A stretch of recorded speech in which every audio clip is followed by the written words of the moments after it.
الحمد لله نحمده ونستعينه ونستغفره ونؤمن به ونتوكل عليه ونعوذ بالله من شرور أنفسنا ومن سيئات أعمالنا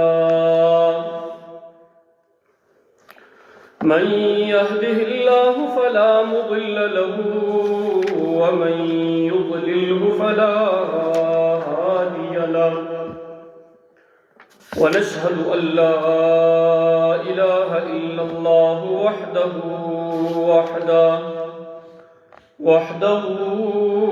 لا شريك له ونشهد أن سيدنا وسندنا وحبيبنا وشفيعنا وطبيبنا وطبيب قلوب ربنا ومرشدنا ومولانا محمدا عبده ورسوله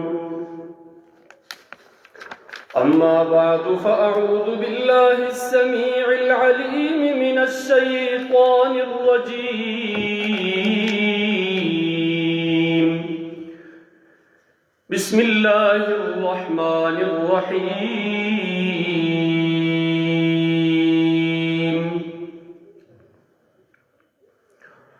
وإذا قيل لهم اتبعوا ما أنزل الله قالوا بل نتبع ما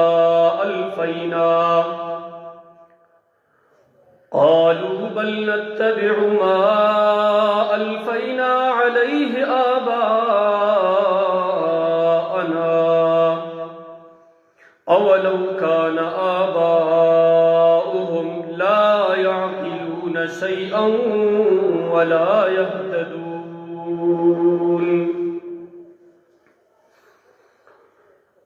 صدق الله العظيم وصدق رسوله النبي الكريم ونحن على ذلك لمن الشاهدين والشاكرين والحمد لله رب العالمين.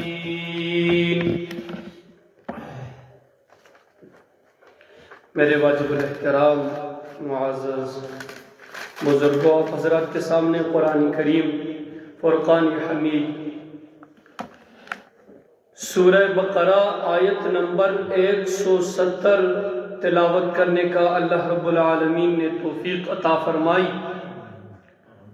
اللہ رب العالمین سے دعا ہے کہ اللہ رب العالمین مجھے اس آیت کو صحیح معنی اور مفہوم کو سمجھاتے ہوئے ہم سب کو اس کے مطابق عمل کرنے کی توفیق عطا فرمائے.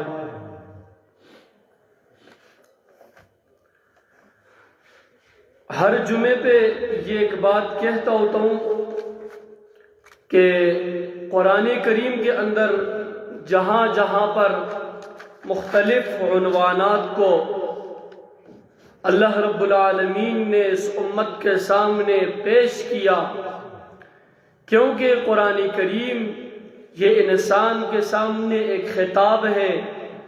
قرآن خود بھی خطیب ہے، قرآن کو بیان کرنے والا بھی خطیب ہے. جس طرح مختلف انبیاء کرام ہے اور شعیب علیہ السلام کے لیے یہ لقب ملا خطیب الانبیاء، کان شعیب کان خطیب الانبیاء. اسی طریقے سے امام الانبیاء محمد مصطفیٰ صلی اللہ علیہ وسلم زمانے کے وہ خطیب، وہ ادیب اور وہ پیغمبر ہے.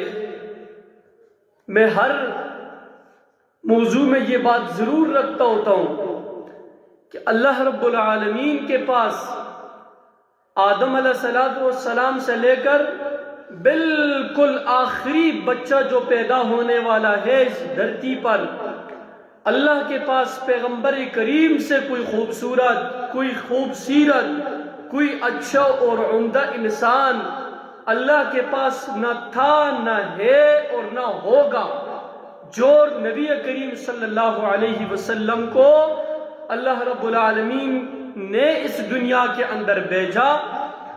تو یہ ہم سب اہل سنت والجماعت کا عقیدہ ہے۔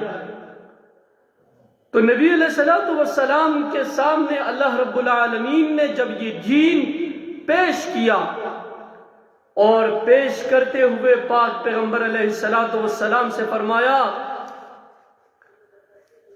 اے پیغمبر، آپ کا کام ہے دین کا پہنچانا، حق آواز کو بلند کرنا، حق آواز کو اس امت تک پہنچانا۔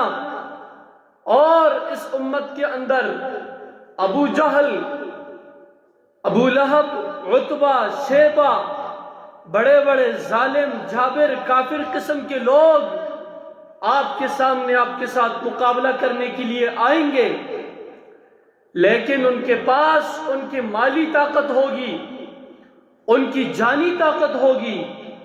اے مکے کے یتیم، اے میرے پیارے، اے تمام کائنات کے اندر چنے ہوئے انسان، آپ کو یہ سارے ستائیں گے، آزمائیں گے، یہ اپنے مالی طاقت آزمائیں گے، اپنی جانی طاقت آزمائیں گے، لیکن میں رب خود طاقت بن کر تیرے ساتھ رہوں گا۔ یہ پیغمبر علیہ السلام کا خاصہ ہے۔ اگر دیکھا جائے تو تمام کے تمام انبیاء کرام علیہم التسلیم پر مشکلات تو گزری ہے، اور مشکلات صرف ایسی مشکلات نہیں گزری کہ جس کا ہم نام لے کر خاموش ہو جائے، جن مشکلات کو مہینے کی کسی خاص تاریخ میں یاد کر کے اس پر ہم دیگے بنائیں، اس دن کو منائیں، نہیں۔ اگر زکریا علیہ السلام کو دیکھیں تو اللہ رب العالمین کی طرف سے حکم ہوا کہ جائیے، اور زکریا علیہ السلام جا کر چھپتے ہیں، درخت کے تنے کے اندر گھستے ہیں، لیکن موجودہ وقت کے کافر اور ظالم اس درخت کے تنے کو کاٹتے ہیں۔ حضرت زکریا علیہ السلام کا جسم مبارک آدھا تنے کے ایک ٹکڑا اور آدھا دوسرے تنے کے اندر رہ جاتا ہے، ان کو بھی آری کے ساتھ کاٹ دیا جاتا ہے۔ ایوب علیہ السلام کو دیکھو، کتنے سال بیماری کو گزار رہے ہیں، لیکن اس بیماری کے باوجود وہ رب ذوالجلال کا شکر گزار بندہ ہے، اور اللہ رب العالمین نے انہیں اچھا کہہ دیا، نعم العبد انہو اواب، یہ میرا نعم العبد کتنا اچھا بندہ ہے، اتنے مشکلات کے باوجود یہ میرا شکریہ ادا کرتا ہے۔ پاک پیغمبر علیہ السلام کو طائف کے میدان میں دیکھو، پاک پیغمبر علیہ السلام کو مختلف غزوات کے اندر دیکھو، آپ علیہ السلام کے دندان مبارک میں شہید، آپ علیہ السلام کا یہ کردار، یہ گفتار، یہ اخلاق اور یہ ساری کی سارے افعال آ کر اس امت کے سامنے پیش ہونا، یہ اس امت کے لیے یہ نہیں کہ اس امت کے مولوی اس میں گرم ہو کے تقریریں کریں گے اور یہ عوام کے سامنے رکھیں گے، عوام اس سے مزے لیں گے، ایسی بات نہیں، بلکہ اس سے ایک ایک سبق لیں۔ اے امت، تم پر بھی مشکلات آئیں گی، پریشانیاں آئیں گی، کبھی زلزلے کی صورت میں، کبھی سیلاب کی صورت میں، کبھی آپ کے گناہوں کے آزمائش کی صورت میں، لیکن ان تمام کی تمام چیزوں کے اندر آپ نے صبر کرنا ہے، آپ نے اپنے رب کا شکر کرنا ہے۔ جب آپ صبر کریں گے تو وہ مصیبت کل قیامت کے دن تمہارے لیے ایک ذخیرے کے طور پہ اللہ کے سامنے گل و گلزار اور پھول کی صورت میں پیش ہوگی۔ آپ شکر ادا کریں گے تو دنیا کی نعمتوں سے آپ مالا مال ہو جائیں گے۔ تو ہمیں صبر اور شکر کو سیکھنا چاہیے۔ اور اس کے ساتھ تیسرے نمبر کی ایک چیز اور ہے، جو چیزیں ہم رسم و رواج کے اندر ایسے اپناتے اس حد تک پہنچ جاتے ہیں کہ ہم اللہ اور اس کے رسول کی دی ہوئی تعلیمات کو پس پشت ڈال دیتے ہیں۔ جس طرح قرآن کریم کے اندر رب ذوالجلال خود ارشاد فرماتے ہیں وَإِذَا قِيلَ لَهُمُ اتَّبِعُوا مَا أَنزَلَ اللَّهُ قَالُوا بَلْ نَتَّبِعُ مَا أَلْفَيْنَا عَلَيْهِ آبَاءَنَا وَإِذَا قِيلَ لَهُمُ اتَّبِعُوا، اور جب کہا جاتا ہے ان منافقین سے، اور جب کہا جاتا ہے امت کے ان لوگوں سے، اور جب کہا جاتا ہے امت کے ان منکرین سے، اور جب کہا جاتا ہے مسلمانوں سے بھی، اور جب کہا جاتا ہے امت کے مختلف لوگوں سے، اے اللہ کے رسول کیا کہا جاتا ہے؟ اس سے پہلے جو بات میں کہہ چکا ہوں کہ ہم اپنے رسم و رواج کو اتنا مقدم کر دیتے ہیں، اتنا مقدم کر دیتے ہیں کہ ہم اللہ اور اس کے رسول کے دی ہوئی تعلیمات کو پس پشت ڈال دیتے ہیں۔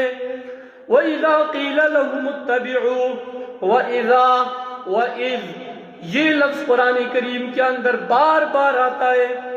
یہ اپنے ماضی کو دہراتے وقت اپنے ماضی کو یاد دلانے کے لیے آتا ہے۔ وَإِذَا، اور یاد کرو اس وقت کو، اور یاد کرو اپنے ماقبل زندگی کو، اور یاد کرو اپنے ماقبل گناہوں کو، اور یاد کرو اپنے ماقبل کیے ہوئے نیکیوں کو۔ قیلا، جب کہا جاتا ہے لہم، ان لوگوں سے اتبعوا، پیروی کرو، اتباع کرو، پیچھے چلو، ما انزل اللہ، اس کی جو اتاری اللہ نے، اس کی جس کو اتارا اللہ نے، ما انزل اللہ، اللہ نے کیا اتارا؟ اللہ نے میرے رسم و رواج نہیں اتارے، اللہ نے اس 30 پارے کلام پاک کو اتارا ہے۔ اس کلام پاک کو کیسے مانیں گے، کیسے اپنی زندگی کے اندر لائیں گے، کس طرح ہم اس کو اپنے سیرت اور صورت بنائیں گے، اس کے لیے آگے ہم خود آڑ بنے ہوئے۔ لَهُمُ اتَّبِعُوا، پیروی کرو اس کلام کی، اس کلام کے بیان کرنے والوں کی، اس کلام کی جس پر اس کلام کو اتارا گیا، اس کلام کی جو اس کلام کو دینے والے ہیں، لانے والے ہیں، جس پر اتار کر وہ امت کے سامنے پیش کر رہا ہے۔ کسی بھی پیغمبر نے مٹھی بند پیسے لے کر مسئلے کو نہیں بیچا، کسی بھی پیغمبر نے کہیں پر یہ نہیں دیکھا کہ یہاں پر حکمت عملی سے کام لیا جائے، یہ لوگ آپس میں لڑ جائیں گے، یہ لوگ میرے مخالفت کر جائیں گے، یہ لوگ میرے مخالف کھڑے ہو جائیں گے۔ لیکن بعض پیغمبروں نے اپنے آپ کو آری کے ذریعے جسم کو 2 ٹکڑے کر دیے۔ میرے پاک پیغمبر علیہ السلام کے پیچھے بچوں کو لگا دیا گیا، اور ایسا لگا دیا گیا کہ انہیں پتراؤ کے ساتھ ان کے جسم مبارک کا وہ خون، جوتے، نعلین مبارک بھر گئے، لیکن مڑ کے نہیں دیکھتے، آ کر وہ دعائیں دے رہے ہیں۔ یہ کس وجہ سے کہ وہ اللہ کے توحید کو بیان کرتے ہیں۔ لَهُمُ اتَّبِعُوا، پیروی کرو اس کی جنہوں نے اس قرآن کریم کو لے کر ایک ایک لفظ کو سیکھا، ایک ایک لفظ کے لیے بھوکے برداشت کیے، ایک ایک لفظ کو سیکھنے پر گالیاں سنی، گولیاں کھائی، ایک ایک لفظ پر پتھر مار کر سہنا برداشت کیا، آدھی آدھی راتوں کو اٹھ کر اس امت کے لیے دعائیں دی، آدھی آدھی راتوں کو اپنی نیندوں کو حرام کر کے اس امت کے غم اور فکر میں لگے ہوئے تھے۔ لیکن انہی لوگوں کی میراث میں 2 قسم کے لوگ موجودہ دور کے اندر بن گئے۔ ایک وہ جو حق اور سچ بتا کر بالکل کم لوگوں کے اندر بیٹھ کر کم لوگوں کو ساتھ لے کر اس دین کو مزید آگے پھیلا رہے ہیں، ایک وہ جو بہت بڑے ہجوم کے ساتھ لوگوں کو ساتھ لے کر اس دین کا، اس قرآن کا، ان انبیاء کا نام لیتے ہوئے اس کے خلاف امت کو چلا رہے ہیں۔ اور موجودہ دور کے اندر دیکھیں، لَهُمُ اتَّبِعُوا، پیروی کرو ان کی جنہوں نے اس قرآن کریم کو لے کر اس امت کے سامنے پیش کیا، ما انزل اللہ، ما انزل التورات، ما انزل الانجیل، ما انزل الزبور، بلکہ یہاں ما انزل اللہ اس سے مراد قرآن کریم. قالوا بل نتبعو، کہنے لگے ہم تو اتباع کریں گے. اب ہم لوگ اپنا مسلک، اپنا کام، اپنا کردار، اپنا گفتار اور اپنے محلے میں رہن سہن، اپنے خاندان کے ساتھ، اپنے گھروں کے ساتھ، یہ ساری چیزیں یہ قرآن کریم ہمارا واضح کرتے ہیں. وہ کہتے ہیں نا اس نے میرا پردہ اٹھا لیا، پردہ چاک کر دیا. وہ یہ قرآن کریم نے اس امت کا پردہ چاک کر دیا، سامنے کر دیا. یہ فرماتے ہیں بل نتبعو، بلکہ ہم پیروی کریں گے، ما الفینا علیہ آباءنا، اس کی جو ہمارے آباء و اجداد پر آتی رہی. ہمارے پاس 4 قسم کے جوابات اس کے ہوتے ہیں. کیا ہمارے آباء و اجداد جو کرتے آ رہے تھے وہ غلط تھے؟ کیا میرے جو باپ دادا کرتے آ رہے تھے یہ غلط تھے؟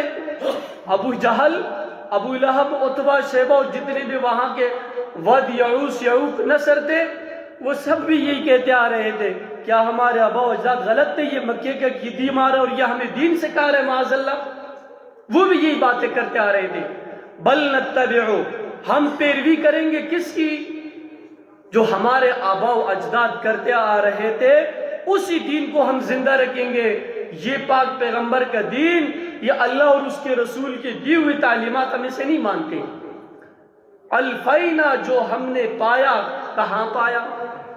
محراب، مسجد، ممبر نہیں، اس پہ جو کچھ ہم نے پایا نہیں، بلکہ موجودہ دور کے لحاظ سے اگر اس پر بھی ٹکڑے خور اور مسئلے کو بیچنے والے، قرآن کو پس پشت ڈالنے والے، رسول اللہ صلی اللہ علیہ وسلم کی احادیث پر ہاتھ رکھنے والے، اگر ایسے کردار والے لوگوں کو دیکھے تو وہ اس میں فہرست اول میں شامل ہے. بل نتبعو ما الفینا علیہ آباءنا، ہمارے رسم و رواج صرف 4 چیزوں میں دیکھیں. گھر کے اندر دیگ پکی ہے، حضرت کو بلائیں، یہ دعا کریں. جنازہ ہے، جنازہ سے پہلے ہم جائیں گے، ہاتھ ہی نیچے نہیں ہونے دیں گے. ادھر حضرت ساتھ سگریٹ بھی ٹکڑوں بار بار وہ کرے گا تاکہ یہ بھی بجھ نہ جائے. ادھر دعا بھی چل رہی ہے، وہاں گپ بھی چل رہی ہے، یہاں موبائل بھی نہ کٹ جائے، یہاں میرے اور بھی بہت سارے معاملات ہیں، سامنے ہونا ضروری ہے. کیا ہمارے ایسے ریاکاری سے اس مرنے والے کی بخشش ہو جائے گی؟ نماز جنازہ ہے، محلے سے ایک بندہ بھی چلا جائے تو پورے محلے کا فریضہ ادا ہو جاتا ہے، کیونکہ فرض کفایہ ہے. نماز فرض عین ہے. پاس مسجد میں اذان ہوتی ہے، جس محلے کے اندر 100-150 لوگ رہتے ہو، 3 بندے بھی مسجد کے اندر بمشکل آتے. اور جہاں فرض کفایہ ہے، ریاکاری کے لیے وہ گراؤنڈ اور وہ میدان وہ بھر جاتا ہے. اور جتنی میں اس میں پھر بڑے سے بڑے پیسے والے ہیں، ہمارے MNA MPs جتنے بھی بڑے، اگر انہیں دیکھ لیا تو وہ ریاکاری کے لیے کہیں گے میرے لائق کوئی خدمت ہے تو وہ بھی ذرا بتا دیں. اگر آپ نے خدمت کرانی ہے تو آپ پوچھ دیں کہ وہ پوچھے بغیر خدمت کرو نا. لیکن اگر یہ پوچھ گچھ نہ ہوئی تو پہلی صف میں آ کر کے دیکھیں گے، بار بار گلا تازہ کریں گے، کھانسی کریں گے تاکہ یہ جنازے کے وارثین مجھے دیکھ لے، کیونکہ ہم تو اس میت کو بخشانے کے لیے گئے. یہ بڑی افسوس کی بات ہے. اور دوسری بات، یہ بھی نہ دیکھا تو پھر اس کے بعد آواز لگائیں گے ہم، اور یہ صفحہ سیدھی کرو، اتاق کرو، اے کرو، او کرو، اے چیزاں لگ جو سن. جب یہ ساری چیزیں لگ جائے گی تو ریا کا اعلان ایک یہ بھی ہو گیا. اور اس کے ساتھ ساتھ نماز جنازہ کے ہمیں پتہ نہیں ہے بچہ ہے، بچی ہے، مرد عورت، کسی کا پتہ نہیں، ایک دعا نہیں رکھی اللہم اغفر لحینا، وہ بھی ہمیں صحیح نہیں آتی ہے. نماز جنازہ کے 2 فرائض ہے، یہ اگر ٹھیک ہے تو ہمارا جنازہ ٹھیک ہو جائے گا. ہم سیدھے کھڑے ہو جائیں، یہ کھڑا ہونا، قیام ہونا، یہ نماز جنازہ کے فرائض ہیں. 4 تکبیریں، اللہ اکبر جسے کہتے ہیں، یہ نماز جنازہ کے فرائض ہیں. اب اصل احادیث کے اندر جتنی بھی دعائیں آتے ہیں، نہ یہ مولوی چور تمہیں بتائیں گے، پڑھائیں گے، یاد کرائیں گے، اور نہ تم نے اس کے لیے وقت نکالنا ہے. کیونکہ اب ہماری عمر اگر تھوڑی زیادہ ہوگی اونی حافظہ کمزور ہو گیا، یاد ہی نہیں ہوتے، دماغ پک گیا، اے ان صرف غیبتاں واسطے، ایک ہی دوے کل بے کے منافقتاں واسطے، ایک ہی دوے کل بے کے ماواں پینا بچیاں دا حصہ کنچو دباواں اس واسطے. اس ہستے سڑے دماغ بوتے سے قسم چاہنے واسطے خانہ کعبہ بھی جلنے کے ہستے سی تیار ہیں. یہ گل اس وقت وہ لکھی تھی، یہ ساری چیزیں ہمیں یاد ہے. لیکن جب ہم کہیں یہ اپنی نماز درست کرو، یہ نماز جنازہ درست کرو، یہ نماز کے فرائض ہے، یہ وضو کے فرائض ہے، حضرت یہ غسل کے فرائض ہے، یہ آپ کے پاکی کے ساتھ تعلق رکھتے ہیں. اگر یہ آپ کے ہاں پاکی نہیں ہے تو نہ نماز ہے، نہ جنازہ ہے، نہ قرآن ہے، نہ درود ہے، نہ کچھ ہے. تو ان چیزوں کو جانو، یہ چیزیں زیادہ ضروری ہے. تو پھر اس کا ایک ہی جواب ہے، انہوں نے دماغ پک کیا کام نہیں کر دے. وہ اپنے ویلے سے مولوی صاحب کو پڑھیں، ٹھیک ہے پڑھے ہیں، لیکن انسان ہے بھولتا ہے. مولوی صاحب بھی تو نماز کے اندر بھول جاتے ہیں. یہ ساری چیزیں اپنی جگہ پر. بل نتبع ما الفینا علیہ آباءنا، البتہ ہم اس کی پیروی کریں گے جو ہمارے آباء و اجداد کرتے آ رہے تھے. تو اس چیز کی رد ہے، اولو کان آباؤہم لا یعقلون شیئا ولا یہتدون. اگرچہ ان کا آباء و اجداد عقل نہیں رکھتے تھے اور نہ ان میں سے کوئی ایسے تھے جو ہدایت پر ہیں، لیکن باوجود پھر بھی اگر آپ اندر تقلید کریں گے تو کل اللہ کے سامنے جواب دینا پڑے گا. اللہ رب العالمین عمل کی توفیق عطا فرمائے. وآخر دعوانا ان الحمدللہ رب العالمین.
الحمد لله الذي لا يرجى لكشف الشدائد إلا هو ولا يدعى لرفع المكائد إلا هو وما مراد العاشقين في الدارين إلا هو وما مطلوب الواصلين في الكونين إلا هو المخلوق كلهم ضعفاء لا قوي إلا هو والناس كلهم فقراء لا غني إلا هو لا حافظ ولا ناصر إلا هو لا واجد ولا ماجد إلا هو وهل من خالق غير الله يرزقكم من السماء والأرض لا إله إلا هو ومن يملك السمع والأبصار لا إله إلا هو ومن يعلم الجهر والسر لا إله إلا هو موسى على الطور حين ناداه قال لا إله إلا هو يونس في بطن الحوت حين ناداه قال لا إله إلا هو يوسف في قعر البئر حين ناداه قال لا إله إلا هو إبراهيم في النار الحريق حين ناداه قال لا إله إلا هو ونشهد أن لا إله إلا الله وحده لا شريك له وهو الحي لا إله إلا هو ونشهد أن سيدنا وسندنا وحبيبنا وشفيعنا ومولانا محمدا عبده ورسوله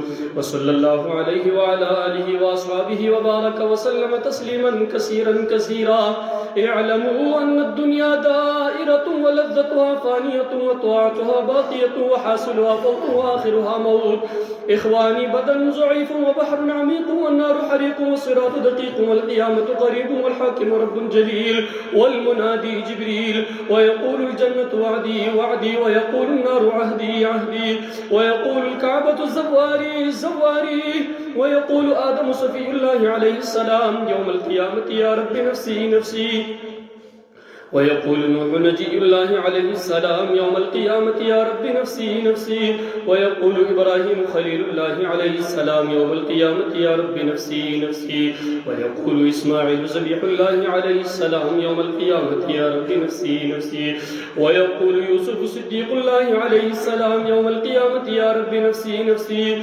ويقول داود خليفة الله عليه السلام يوم القيامة يا رب نفسي نفسي ويقول سليمان صاحب المملكة عليه السلام يوم القيامة يا رب نفسي نفسي ويقول موسى كليم الله عليه السلام يوم القيامة يا رب نفسي نفسي ويقول عيسى روح الله عليه السلام يوم القيامة يا رب نفسي نفسي ويقول رسولنا ونبينا وهادينا وشفيعنا ومولانا محمد عبده ورسوله يوم القيامة يا رب أمتي أمتي ويقول الجليل الجبار جل جلاله وعم نواله عبادي عبادي لا خوف عليكم اليوم ولا أنتم تحزنون.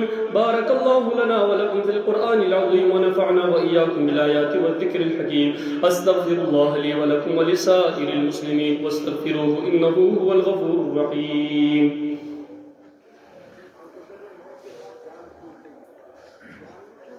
الله.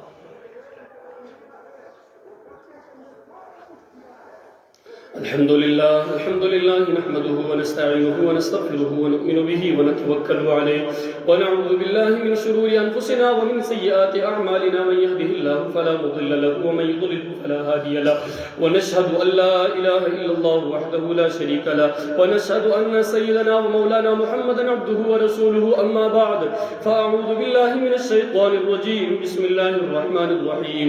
محمد رسول الله والذين معه أشداء على الكفار رحماء بينهم تراهم ركعا سجدا يبتغون فضلا من الله ورضوانا سيماهم في وجوههم من أثر السجود ذلك مثلهم في التوراة ومثلهم في الإنجيل كزرع أخرج شطأه فآزره فاستغلظ فاستوى على سوقه يعجب الزراع ليغيظ بهم الكفار.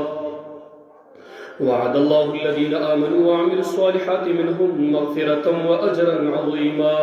سفيد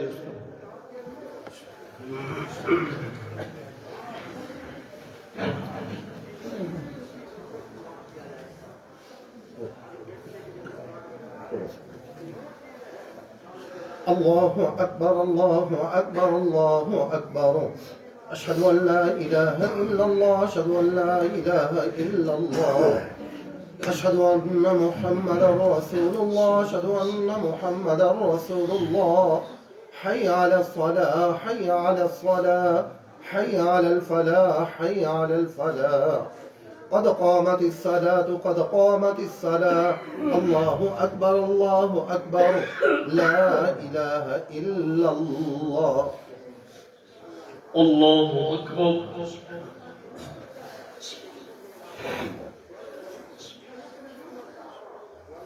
الحمد لله رب العالمين الرحمن الرحيم مالك يوم الدين. إياك نعبد وإياك نستعين. اهدنا الصراط المستقيم صراط الذين أنعمت عليهم غير المغضوب عليهم ولا الضالين.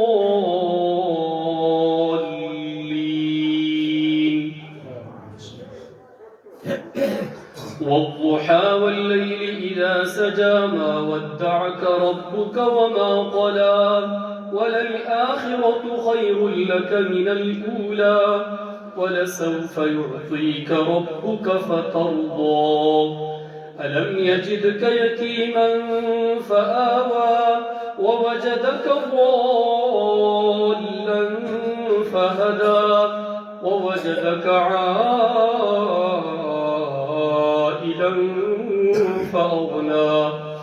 فأما اليتيم فلا تقهر وأما السائل فلا تنهر وأما بنعمة ربك فحدث. الله أكبر.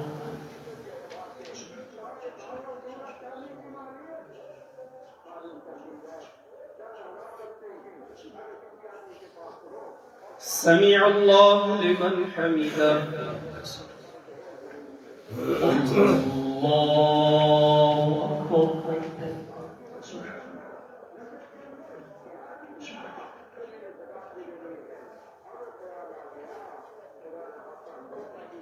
الله أكبر. الله أكبر.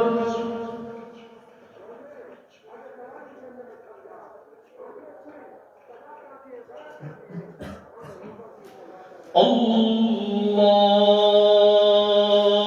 أكبر.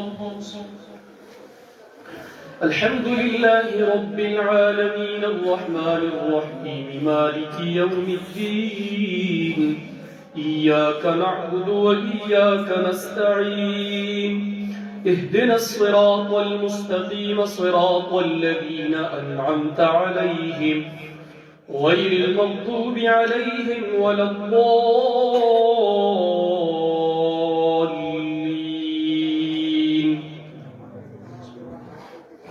إذا جاء نصر الله والفتح ورأيت الناس يدخلون في دين الله أفواجا فسبح بحمد ربك واستغفره إنه كان توابا. الله أكبر.